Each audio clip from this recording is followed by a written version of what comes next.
ഈ സമൂഹം കൃത്യമായ രീതിയിൽ അവരുടെ മതവിധി പുലർത്താനുള്ള ശ്രമം നടത്തുന്നു. അതുകൊണ്ടാണല്ലോ ഇപ്പോൾ ഷെയ്ഖുന കാന്തപുര ഉസ്താദൊക്കെ ചാനലുകളിൽ വഴിച്ചയക്കപ്പെട്ടുകൊണ്ടിരിക്കുന്നത്.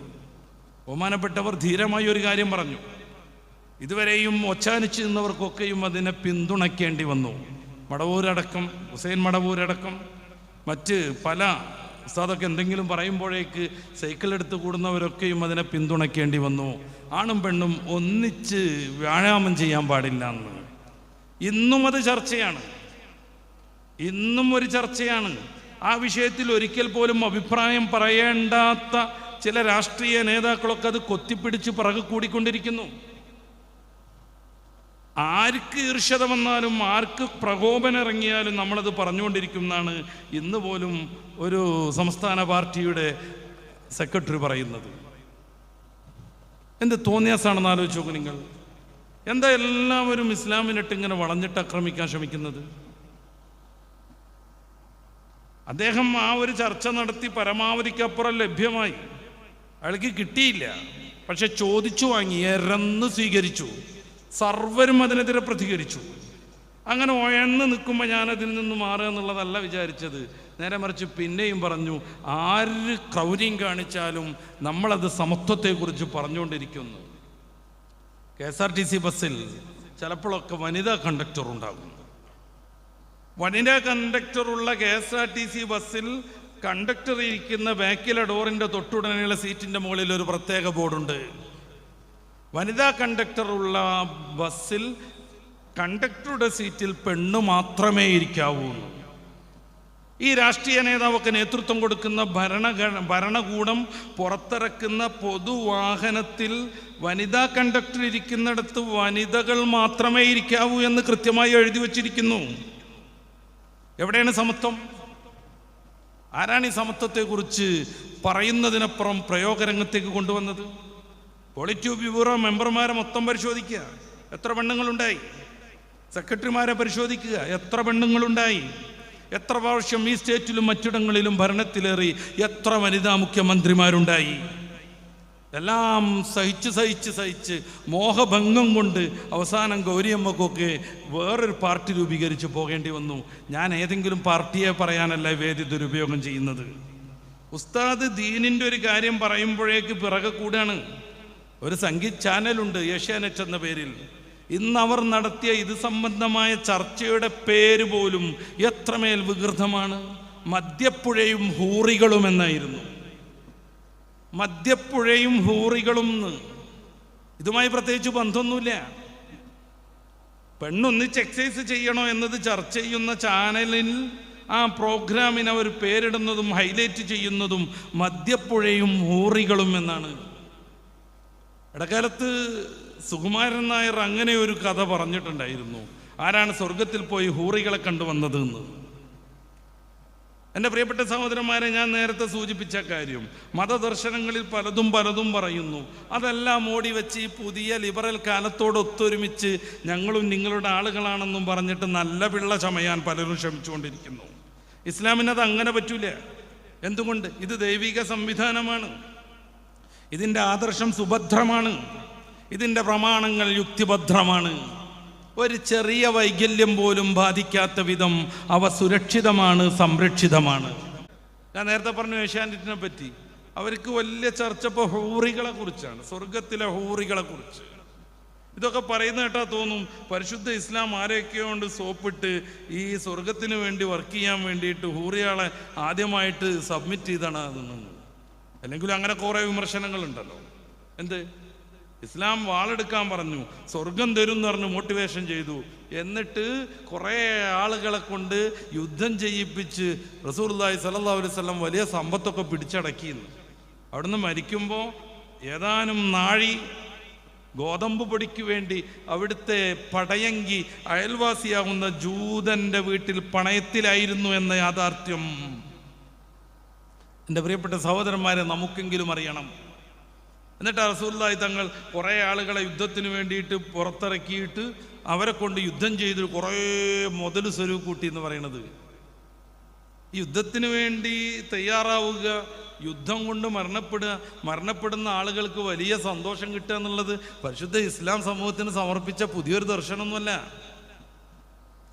അതോവാ പ്രാപ്സ്യസേ സ്വർഗം ജിത്തോവാം ബോക്ഷസേ മഹിം തസ്മാദുത്തിഷ്ടകൗന്ധേയ യുദ്ധായ കൃതനശ്ചയ.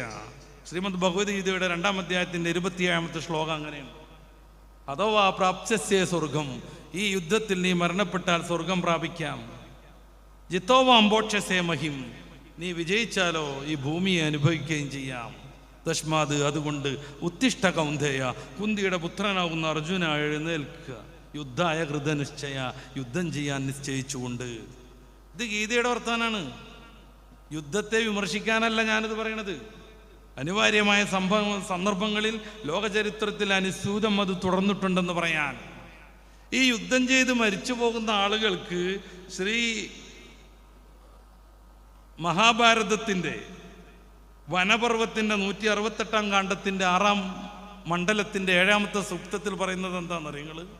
ആയിരക്കണക്കിന് മനോഹരമായ സ്വർണ്ണ നിറമുള്ള അപ്സരസ്സുകൾ അവരെ മാടി വിളിക്കും എന്നാണ്. ഏഷ്യാനെറ്റുകാർ ഇന്ന് ചർച്ച ചെയ്തതിൻ്റെ പേരാണ് ഹൂറികൾ. സ്വർഗത്തിലേക്ക് എത്തുമ്പോൾ ആയിരക്കണക്കിന് അപ്സരസ്സുകൾ.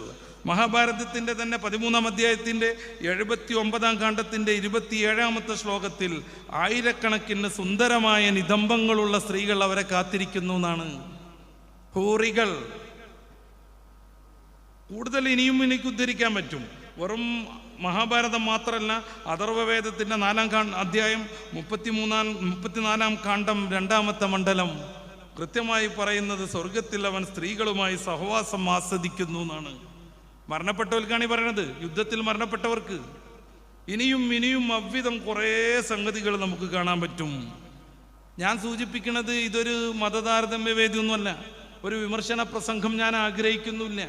പക്ഷെ പരിശുദ്ധ ഇസ്ലാമിനെ പരിഹസിക്കാൻ ഒരു ബന്ധവുമില്ലാത്ത വിധം, യാതൊരു ബന്ധവുമില്ലാത്ത ഹൂറികളെയും മദ്യപ്പുഴകളെയും ഇന്ന് പോലും ഏഷ്യാനെറ്റ് പോലെയുള്ള ചാനലുകൾ ചർച്ച ചെയ്യുമ്പോൾ കണ്ണാടി ഒന്ന് മുഖത്തിന് നേരെ പിടിക്കണം എന്ന് പറയാൻ നമുക്ക് അവകാശമുണ്ടല്ലോ. കണ്ണാടി ഒന്ന് സ്വന്തം മുഖത്തിൻ്റെ നേരെ പിടിക്കണം എന്ന് പറയാൻ അവകാശമുണ്ട്. ആയിരക്കണക്കിന് വലിയ സൗന്ദര്യമുള്ള നിതംബങ്ങളുള്ള അപ്സരസ്സുകളാകുന്ന ഹൂറികൾ ഇവരെ കാത്തിരിക്കുന്നു എന്ന് കൃത്യമായി പറയുന്നുണ്ട്. എന്നെ കല്യാണം കഴിക്കൂ എന്നാണ് മഹാഭാരതം 12-ാം അധ്യായത്തിൽ പറയണത്. ആയിരക്കണക്കിന് പെണ്ണുങ്ങൾ വന്ന് തിരക്കൂട്ടിയിട്ട് പറയത്രേ, ഇവർ സ്വർഗത്തിലെത്തുമ്പോൾ എന്നെ കല്യാണം കഴിക്കുക, എൻ്റെ ഭർത്താവാകുന്നു. ഇത് മറച്ചു വെച്ചിട്ട് ആരും തന്നെ നല്ല പിള്ള ചമയരുത്. എ പി ഉസ്താദ് എന്ന് പറയുന്ന ലോകം മാനിക്കുന്ന മഹാപണ്ഡിതൻ പരിശുദ്ധ ദീനിൻ്റെ ഒരു ഹുക്കുമ് പറഞ്ഞതിന് പിറകെ കൂടി ഭത്സിക്കാനാണ് ശ്രമമെങ്കിൽ കുറച്ച് ശ്ലോകമൊക്കെ എല്ലാവരും ചെല്ലേണ്ടി വരുമെന്ന് ഈ വിശുദ്ധമായ സദസ്സിൽ ഓർമ്മപ്പെടുത്തേണ്ടി വരികയാണ്. ദീന് പറയുമ്പോൾ എന്തുകൊണ്ട് ഇവർക്കൊക്കെ ഇംവിധം വിമ്മിട്ടം വരുന്നു? ക്യാപിറ്റലിസം മുന്നോട്ട് വെക്കുന്ന എല്ലാ ധനാഗമന മാർഗത്തെയും അതിൻ്റെ വൃത്തികേട് കൊണ്ട് ഇസ്ലാം എതിർക്കുന്നു. വെറുതെ കയറി എതിർക്കണതല്ല. അപ്പൊ എങ്ങനെയെങ്കിലും ഇസ്ലാമിനെ മാനം കെടുത്തണമെന്ന് ഈ കുത്തക മുതലാളിമാരെല്ലാവരും തീരുമാനിക്കുന്നു. അതോടൊപ്പം ലോകത്തെ ഏറ്റവും കൂടുതൽ വളർന്നു വരുന്ന ആദർശം ഇസ്ലാമാണ്. 2050 ആവുമ്പോഴേക്ക് ലോകത്തെ ഏറ്റവും വലിയ മതമായി അത് മാറും. വല്ലാതെ പോവേണ്ട, 2035 ആവുമ്പോഴേക്ക് അത് സംഭവിക്കുമെന്ന് മറ്റു ചില യൂറോപ്യൻ അക്കാഡമിക പഠനങ്ങളുണ്ട്. യൂറോപ്പിലൊക്കെ ഇസ്ലാം കുതിച്ചു വലുതായിക്കൊണ്ടിരിക്കുന്നു. ഇസ്ലാം എല്ലായിടത്തും വ്യാപിക്കുകയും ലോകത്തെ ഏറ്റവും വലിയ മതമായി മാറുകയും ചെയ്താൽ ഇവർ മുന്നോട്ട് വെക്കുന്ന ഈ വൈകൃതങ്ങൾക്ക് സ്വാധീനമില്ലാതെ പോകും. അവരുടെ വരുമാനം മുടങ്ങിപ്പോകും.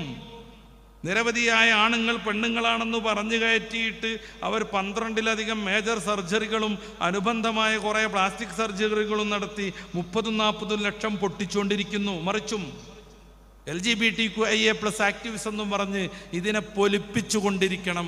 എങ്കിലേ ക്യാപിറ്റലിസ്റ്റുകളുടെ പണസഞ്ചിയിൽ ഡോളറുകൾ കുമിഞ്ഞുകൂടുകയുള്ളൂ. ഒരാൾക്ക് ആണിൻ്റെ കോലം കെട്ടണമെന്നുണ്ടെങ്കിൽ, ഒരു പെണ്ണിന് ആണിൻ്റെ കോലം കെട്ടണമെന്നുണ്ടെങ്കിൽ, ഒരു ആണിന് പെണ്ണിൻ്റെ കോലം കെട്ടണമെന്നുണ്ടെങ്കിൽ ചുരുങ്ങിയത് 12-ലേറെ സർജറി വേണം. അതിനെത്രമാത്രം സർജിക്കൽ എക്യുപ്മെൻറ്റ്സ് വേണം, മെഡിസിൻസ് വേണം, ആശുപത്രിവാസം വേണം, തുന്നാൻ നൂല് വേണം, പിന്നീടുള്ള ബ്ലീഡിങ്ങിനെ തരണം ചെയ്യാൻ വേണ്ടി മെൻസസ് പാഡുകളുടെ ലോഡ് വേണം. ഈ സർജറിയൊക്കെ കഴിഞ്ഞാൽ മരിക്കുവോളം ഹോർമോൺ ട്രീറ്റ്മെൻറ്റ് മാസാമാസം തുടർച്ചയായി തെറ്റാതെ നടത്തിക്കൊണ്ടിരിക്കണം. അതിനും വലിയ സമ്പത്ത് വേണം. ഇതെല്ലാം എത്തിച്ചേരുന്ന കുറേ കുത്തക മുതലാളികളുണ്ട്. ഇവർ ഇസ്ലാമിനെ സമ്മതിക്കാൻ പ്രയാസമാണ്. എന്തുകൊണ്ട്? ഇങ്ങനെ ഒരുത്തൻ കത്തിയെടുത്തിട്ട് അവരുടെ ലൈംഗിക ഭാഗം ഡെക്കറേഷൻ ചെയ്യാനിറങ്ങിയാൽ പരിശുദ്ധ ഇസ്ലാം പാടില്ലെന്ന് പറയും, ഒപ്പം ചേർന്ന് നിൽക്കാൻ പാടില്ലെന്ന് പറയും. മദ്രാസ് ഹൈക്കോടതിയിൽ ഇന്നലെയാണ് ഒരു വിധി വന്നത്. പെണ്ണിന്റെ ബാക്കിൽ നിൽക്കുന്നത് പീഡനം, തോളിൽ കൈവെക്കുന്നത് പീഡനം, ഷെയ്ക്ക് ഹാൻഡ് കൊടുക്കുന്നത് പീഡനം. എന്തേ 6-ാം നൂറ്റാണ്ടിക്ക് ബസ് കയറണോ മദ്രാസ് ഹൈക്കോടതി? മദ്രാസ് ഹൈക്കോടതി 6-ാം നൂറ്റാണ്ടിക്ക് പോകണോ? പെണ്ണിനെന്താ ഒന്നിച്ചൊന്ന് എക്സസൈസ് ചെയ്താൽ എന്നാണ് ചോദ്യം. പല പല ജിംനേഷ്യത്തിൻ്റെയും ബോർഡ് കാണുന്നു. അർദ്ധനഗ്നകളാകുന്ന പെണ്ണും ആണും ഒന്നിച്ചു നിന്ന് പുഷപ്പ് ചെയ്യുന്നു. ഒന്നിച്ചു നിന്ന് അവർ ഭാരം പൊക്കിക്കൊണ്ടിരിക്കുന്നു, ഹെൽപ്പ് ചെയ്തുകൊണ്ടിരിക്കുന്നു. പിന്നീട് മറ്റു ചില വാർത്തകൾ വരുന്നു. ഒരു വാർത്തയും വന്നില്ല. അവരൊക്കെ വലിയ ഉഷാറുള്ളവരാണെങ്കിലും പരിശുദ്ധ ഇസ്ലാം അത് സമ്മതിക്കുന്നില്ല. അത് പറയാൻ ആർജവമുള്ള പണ്ഡിതന്മാർ എന്നും മുന്നിലുണ്ടാകും. ആണാണിനെയും പെണ്ണ് പെണ്ണിനെയും കെട്ടി ജീവിക്കുന്ന LGBTQIA+ എന്ന് പറയുന്ന വൃത്തികേടിലെ ഏറ്റവും പ്രധാനപ്പെട്ട സംഗതി, ട്രംപ് അധികാരത്തിൽ വന്ന അന്ന് അയാൾ നടപ്പിലാക്കിയ നമുക്കൊക്കെ ഒരു സന്തോഷം തോന്നുന്ന ഒരു നിയമമുണ്ട്. അമേരിക്കയിൽ ഇനി ആണും പെണ്ണേ ഉള്ളൂ, അതിൻ്റെ ഇടയിലുള്ള ഈ ഒപ്പിക്കൽസുകളില്ല എന്നും പറഞ്ഞിട്ട്. അവരുടെ ചിഹ്നമാണ് മഴവിൽ. അദ്ദേഹം പറഞ്ഞു റെയിൻബോ ആകാശത്തുണ്ടാകും, കൊടിയിലേക്ക് ഇറങ്ങരുത് എന്ന്. ഞാൻ സൂചിപ്പിക്കുന്നത് ഈ LGBTQIA+ എന്ന് പറയുന്ന റഷ്യൻ ഗവൺമെൻറ് തീവ്രവാദികൾ എന്ന ഗണത്തിൽപ്പെടുത്തിയ, ചൈനീസ് ഗവൺമെൻറ് ഇവിടെ പാടില്ലെന്ന് ഉറക്കെ പറഞ്ഞ, നമ്മുടെ നാട്ടിൽ വണ്ടി ഡെക്കറേഷൻ ചെയ്താൽ അവരിൽ നിന്ന് ഫൈന് പിടിച്ചിട്ട് ഇവറ്റങ്ങൾക്ക് അവരുടേതായ സ്വകാര്യ മേഖലകൾ ഡെക്കറേഷൻ ചെയ്താൽ ഗവൺമെൻറ് പണം അനുവദിച്ചു കൊടുക്കുന്ന ടീം. ലെസ്ബിയൻ ഗേ വിവാഹം ഇത് ലോകത്തിന് വലിയൊരു ഭീഷണിയാണ്. ഈ ടീമിനെ കല്യാണത്തിൽ സഹായിക്കണമെന്നും അവർക്ക് നിങ്ങൾ കുർബാന നടത്തി കൊടുക്കണമെന്നും ഫ്രാൻസിസ് മാർപ്പാപ്പയുടെ നിയമം വരികയാണ്. ഇത് ഏത് ബൈബിൾ ഉണ്ടാകുമ്പോഴാണ്? സ്ത്രീയോടെന്ന പോലെ പുരുഷനോടൊപ്പം ശയിക്കുന്നവൻ അഭിശപ്തനാകുന്നു, മ്ലേച്ഛനാകുന്നു, അവനെ നഗരാതിർത്തിയിൽ കൊണ്ടുപോയി ഉപേക്ഷിക്കണം എന്ന് പറയുന്ന ബൈബിൾ ഉണ്ടായിരിക്കെ ഇസ്ലാമിനെ മൂക്കിൽ പരുത്തി വെച്ച് കടത്തിയാൽ എല്ലാ തോന്നിയാസവും ഇവിടെ നടക്കുമെന്ന് വിചാരിക്കുന്ന കുറേ ആളുകളുണ്ട്. രണ്ട് വിധത്തിലാണ് അവർ മതത്തെ തോൽപ്പിക്കാൻ ശ്രമിക്കുന്നത്. ഒന്ന്, മതത്തെ തെറ്റിദ്ധരിപ്പിച്ച് കുറേ ആളുകളൊക്കെ മതത്തിൽ നിന്ന് ഊർത്തി കൊണ്ടുപോവുക. മറ്റൊന്ന്, മതത്തെ സ്നേഹിക്കുന്നവരുടെ ഉള്ളിൽ സംശയങ്ങൾ നിറച്ചുകൊണ്ടിരിക്കുക, അവരെയൊക്കെ ലിബറൽ ചിന്തയിലേക്ക് കൊണ്ടുവരിക. ഇസ്ലാമൊക്കെ പാലിക്കുമ്പോൾ തന്നെ അവരിഷ്ടപ്പെടുന്നതായ തോന്നിയാസങ്ങളൊക്കെ ചെയ്യുന്ന തലത്തിലേക്ക് അവരുടെ മനം മാറ്റം നടത്തുക. രണ്ടും ശ്രദ്ധയോടുകൂടെ വളരെയേറെ ഊർജ്ജസ്വലതയോടുകൂടെ കാവൽ നിന്ന് പ്രതിരോധിക്കാൻ പണ്ഡിതരാകുന്ന നമ്മൾ കടപ്പെട്ടവരാണ്, ബാധ്യസ്ഥരാണെന്ന് ഈ ആത്മീയ സമ്മേളനത്തിൻ്റെ പ്രമേയമായി നമ്മുടെയൊക്കെ മനസ്സിൽ ഉല്ലേഖനം ചെയ്യണമെന്ന് ഓർമ്മപ്പെടുത്തി ഞാൻ എൻ്റെ വാക്കുകൾ അവസാനിപ്പിക്കുന്നു.